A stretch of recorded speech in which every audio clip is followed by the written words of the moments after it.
आज लखनऊ में योगी आदित्यनाथ अपनी टीम के साथ बैठे। बीजेपी 80 सीटों के लिए 4 फॉर्मूले पर काम कर रही है। पहला फॉर्मूला है पन्ना पन्ना, एक एक पेज देखो पढ़ो, एक एक वोटर तक पहुंचो। दूसरा फॉर्मूला है राम का नाम चलना चाहिए, एक भी जाति पीछे नहीं छूटनी चाहिए। तीसरा फॉर्मूला है इलेक्शन मैनेजमेंट के लिए क्लस्टर बनाना, एक एक क्लस्टर का इंचार्ज बनाया जाएगा। चौथा फॉर्मूला है राम का नाम तो पहुंचे ही पहुंचे, वोटर के पास काम जरूर पहुंचे। बीजेपी अपना फॉर्मूला रेडी कर रही है। विरोधी अखिलेश यादव, राहुल गांधी, जयंत चौधरी, मायावती क्या कर रहे हैं? ये सीट जोड़ रहे हैं। 80 सीटों की रस्साकशी में बात फंसी हुई है। कितनी कितनी सीटें चिन्हित कर ली गई हैं और कितनी कितनी सीटें किसके लिए छोड़ दी गई, पूरी इनसाइड स्टोरी इस रिपोर्ट में देखिए। यूपी में कौन कितनी सीटों पर लड़ेगा?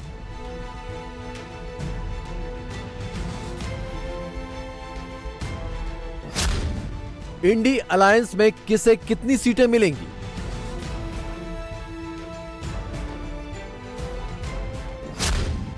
सपा क्या 65 सीटों से कम पर मानेगी?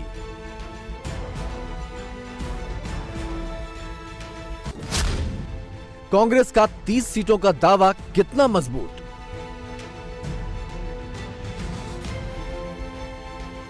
यूपी में इंडी अलायंस के बीच सीट बंटवारे को लेकर पहले दौर की बातचीत भले ही खत्म हो गई है, लेकिन कोई फॉर्मूला अभी भी नहीं निकल पाया है। सबसे बड़ा सवाल यह है कि इंडी अलायंस में सीटों का बंटवारा कैसे होगा? 2009 के लोकसभा चुनाव के आधार पर होगा, 2014 के लोकसभा चुनाव के आधार पर होगा, 2017 के विधानसभा चुनाव के आधार पर होगा, 2019 के लोकसभा चुनाव के आधार पर होगा, या फिर 2022 के विधानसभा चुनाव के आधार पर होगा? कांग्रेस कह रही है कि 2009 के आधार पर करते हैं। अखिलेश कह रहे हैं कि 2022 के विधानसभा चुनाव के आधार पर करते हैं। दरअसल कोई भी 2014, 2019 के लोकसभा चुनावों और 2017 के विधानसभा चुनावों को आधार नहीं बना रहा, क्योंकि इन चुनावों में कांग्रेस और सपा का आधार ही नहीं बचा था। 2014 के लोकसभा चुनाव में समाजवादी पार्टी ने 22.3% वोट के साथ सिर्फ 5 सीटें जीती थीं। वहीं कांग्रेस 7.5% वोट के साथ 2 सीटें रायबरेली और अमेठी ही जीत पाई थी। 2019 के लोकसभा चुनाव में समाजवादी पार्टी ने 18.1% वोट के साथ सिर्फ 5 सीटें जीती थी। वहीं कांग्रेस ने 6.3% वोट के साथ 1 सीट रायबरेली ही जीती थी। 2017 के विधानसभा चुनावों में कुल 403 में से समाजवादी पार्टी ने 21.8% वोट के साथ सिर्फ 47 सीटें जीती थी। वहीं कांग्रेस ने 6.25% वोट के साथ 7 सीटें ही जीती थीं। इन तीनों चुनावों में समाजवादी पार्टी और कांग्रेस दोनों को सीटों का भारी नुकसान हुआ था। हालांकि इस दौरान समाजवादी पार्टी का वोट शेयर कांग्रेस से काफी ज्यादा रहा। यही वजह है कि कोई 2009 के लोकसभा चुनाव के आधार पर फॉर्मूला बनाने की बात कर रहा है, तो कोई 2022 के विधानसभा चुनाव के आधार पर। दरअसल 2009 में कांग्रेस ने यूपी में खुद के दम पर लोकसभा चुनाव लड़ा था और बड़ी जीत दर्ज की थी।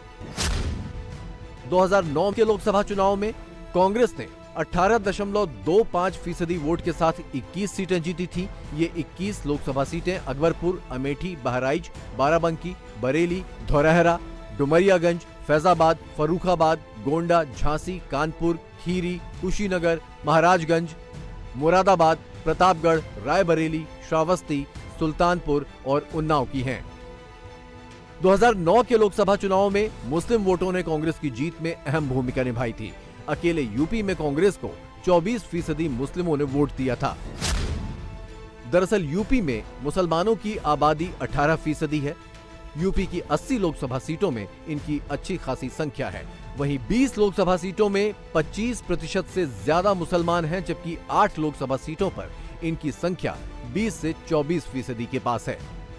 कांग्रेस लीडरशिप का कहना है कि मुसलमान अच्छी तरह जानते हैं कि केंद्र में भाजपा सरकार का एकमात्र विकल्प कांग्रेस है, न कि समाजवादी पार्टी या कोई अन्य क्षेत्रीय पार्टी।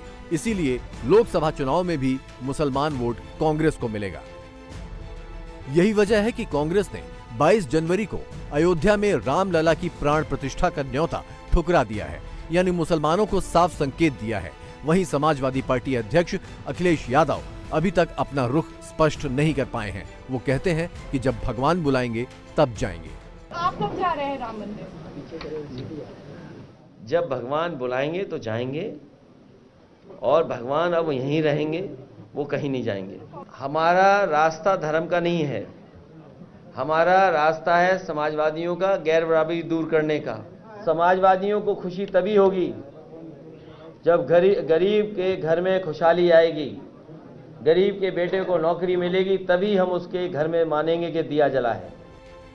राहुल गांधी की भारत जोड़ो यात्रा के बाद कर्नाटक चुनाव की जीत में मुसलमानों की पूरी भागीदारी रही। वहीं 2023 में तेलंगाना में भी ओवैसी की AIMIM की बजाय मुसलमानों ने कांग्रेस में भरोसा जताया। कांग्रेस ने कर्नाटक विधानसभा चुनाव में 42.88% वोट के साथ 135 सीटें जीती। इसी दौरान कांग्रेस को 70% मुसलमानों ने वोट दिया। तेलंगाना विधानसभा चुनाव में कांग्रेस ने 39.4% वोट के साथ 64 सीटें जीती। इस दौरान कांग्रेस को 32% मुसलमानों ने वोट दिया। इसी के चलते कांग्रेस ने सीट बंटवारे पर हुई पहली बैठक में 30 सीटों पर दावा किया है। इसमें 2009 में जीती 21 सीटें भी शामिल हैं। वहीं समाजवादी पार्टी 65 से कम सीटों पर लड़ने को तैयार नहीं है। दरअसल समाजवादी पार्टी 2022 के विधानसभा चुनाव के आधार पर सीटों का बंटवारा चाहती है। 2022 के विधानसभा चुनाव में बीजेपी ने 41.29% वोट के साथ 255 सीटें जीती थी। वहीं समाजवादी पार्टी ने 32.06% वोट के साथ 111 सीटें जीती, जबकि कांग्रेस को 2.33% वोट के साथ सिर्फ 2 सीटें मिली। बीएसपी को 12.88% वोट के साथ सिर्फ 1 सीट से ही संतोष करना पड़ा। 2022 के विधानसभा चुनाव में कांग्रेस का प्रदर्शन काफी खराब रहा। इसी वजह से समाजवादी पार्टी यूपी में कांग्रेस को सिर्फ 10 सीटें देने की बात कह रही है। वहीं अखिलेश यादव यूपी में खुद को इंडी गठबंधन में बड़े भाई के तौर पर प्रोजेक्ट कर रहे हैं। दरअसल समाजवादी पार्टी ने 65 सीटें ऐसे ही नहीं मांगी हैं। बीजेपी को यूपी की 403 सीटों में से 255 पर जीत मिली थी। वहीं समाजवादी पार्टी को 111 सीटों पर। अगर इन नतीजों को यूपी की 80 लोकसभा सीटों में कन्वर्ट कर दें तो बीजेपी की लोकसभा सीटें 60 हो जाती हैं, जबकि 2019 में बीजेपी ने 62 सीटें जीती थी। वहीं समाजवादी पार्टी की 20 सीटें हो जाती हैं। 2019 में समाजवादी पार्टी ने 5 सीटें जीती थी, यानी 4 गुना ज्यादा। वहीं बीएसपी को 0 सीट मिलती। 2019 में बीएसपी ने 10 सीटें जीती थीं। कांग्रेस एक भी सीट नहीं जीत पाती, जबकि 2019 में कांग्रेस ने 1 सीट जीती थी। ये तो हो गई जीती सीटों की बात। वहीं जहां पर समाजवादी पार्टी दूसरे नंबर पर रही, उन पर भी पार्टी ने दावा किया है, यानी कुल मिलाकर 65 सीटों पर समाजवादी पार्टी लड़ेगी। इंडी अलायंस में असली पेच यहीं पर फंसने वाला है। अखिलेश यादव ने अपना होमवर्क भी पूरा कर लिया है। करीब 23 सीटों पर तो उन्होंने अपने उम्मीदवार भी तय कर दिए हैं। हालांकि सार्वजनिक रूप से उनके नामों की घोषणा नहीं की गई है, लेकिन अखिलेश यादव अब साफ साफ कह रहे हैं कि राहुल गांधी की भारत जोड़ो न्याय यात्रा से पहले सीट शेयरिंग हो जानी चाहिए। यूपी में इंडी अलायंस में कांग्रेस और समाजवादी पार्टी के अलावा जयंत चौधरी की आरएलडी भी है और चंद्रशेखर आजाद की पार्टी भी शामिल है। सीट शेयरिंग में इन्हें भी एडजस्ट करना होगा। अगर समाजवादी पार्टी सबसे ज्यादा सीटें मांगेगी तो कांग्रेस के पास कितनी सीटें बचेंगी, ये सवाल कांग्रेस का टेंशन बढ़ा रहा है। कांग्रेस ने सीट शेयरिंग के लिए नेशनल अलायंस कमेटी बनाई है ताकि सीटों का बंटवारा आसानी से सुलझ जाए। सूत्र बताते हैं कि कांग्रेस 25 सीटों से कम पर मानने को तैयार नहीं होगी। वहीं समाजवादी पार्टी इतनी सीटें देने को तैयार नहीं है। मामला यहीं फंस रहा है। हालांकि सीट बंटवारे की पहली बैठक के बाद सीट बंटवारे को लेकर कोई फॉर्मूला अभी भी नहीं निकल पाया है। बैठक में शामिल नेता भले ही कह रहे हैं कि सब कुछ चंगा है, लेकिन सीट को लेकर कोई कुछ नहीं बता रहा। जब समाजवादी पार्टी के नेता रामगोपाल यादव से पूछा गया कि सीट बंटवारे का फॉर्मूला क्या होगा, तो उन्होंने कहा कि फॉर्मूला कुछ तय नहीं हुआ। सीटों पर चर्चा हुई सर? सीटों सब पे हुई चर्चा। कितनी सीटों सर, क्या फॉर्मूला क्या तैयार हुआ? क्या फॉर्मूला कुछ नहीं, जो प्रगति होगी वो आपको जल्दी पता चल जाएगी। वो बसपा को इंडिया गठबंधन में लाने की कोशिश है। ये उनसे पूछो, हमसे नहीं पूछते। सर आप भी इंडिया अलायंस मैं तो इस पर मुझे कुछ नहीं कह रहा, क्योंकि मैं बहन जी के साथ समझौता कर चुका हूँ और उन्होंने ही एक तरफा उसे तोड़ा था। All of you know it. जी इसलिए अब मैं क्या कहूँ। सर ये बताइए कि अगली बैठक कब होगी और मतलब अगली बैठक 12 को 12 तारीख। जल्दी सब हो जाएगा। Don't worry. तो कोई लड़ाई नहीं, कोई मनमुटाव नहीं। कोई मनमुटाव देखा नहीं किसी के। चले देखिए सलमान साहब जा रहे हैं और लोग जा रहे हैं। They are all happy. वहीं कांग्रेस नेता सलमान खुर्शीद अभी कह रहे हैं कि हम लोग एक दूसरे को समझ रहे हैं, सीट बंटवारे पर कोई फैसला नहीं हुआ है। कोई डिसीजन नहीं हुआ, हमारी अच्छी मीटिंग हुई। एक दूसरे के साथ बातचीत करना भी अनिवार्य होता है। बातचीत करें, एक दूसरे को समझें, एक दूसरे के साथ हम जुड़ें और उसके बाद बैठकर समझौता करें कि कहाँ कहाँ कौन कौन कैसे कैसे लड़कर जीत सकता है, कहाँ कहाँ हम किस तरह से जीत सकते हैं, वो हमारी प्राथमिकता है। इस पर दोनों ओर से जो थोड़ा बहुत हमको होमवर्क करना है वो हम करके तैयारी में 2-3 दिन बाद फिर से बात करेंगे। बीएसपी अभी इंडिया अलायंस में नहीं है कहीं दूर, तो इसलिए हमारा मैंडेट सिर्फ इंडिया अलायंस की पार्टी से बात करने का है और किसी पार्टी से भी बात करने का। लोकसभा चुनाव को लगभग 60 दिन बचे हैं। ऐसे में जहां मोदी विरोधी इंडी अलायंस सीट बंटवारे का फॉर्मूला खोजने की मीटिंग्स पर मीटिंग्स कर रहा है, वहीं बीजेपी यूपी में 80 की 80 सीटें जीतने की रणनीति बनाने में जुटी है। उत्तर प्रदेश के मुख्यमंत्री योगी आदित्यनाथ ने लोकसभा चुनाव 2024 को लेकर आज प्रदेश बीजेपी की बैठक में हिस्सा लिया। इस दौरान लोकसभा चुनाव की तैयारियों का जायजा लिया। फरवरी माह में माननीय प्रधानमंत्री जी के कुछ कार्यक्रम निश्चित किए गए हैं, अभी तिथि स्थान नहीं आए हैं। ऐसे ही हमारे मोर्चों के 7 मोर्चे हैं, उनके 7 मोर्चों के सम्मेलन होने हैं देश भर में। तो उसमें माननीय राष्ट्रीय अध्यक्ष जी, माननीय प्रधानमंत्री जी, माननीय गृह मंत्री जी, माननीय रक्षा मंत्री जी को रहना है। तो उसमें 2 सम्मेलन उत्तर प्रदेश को करने का अवसर मिला है। मेजबान उत्तर प्रदेश रहेगा उसमें।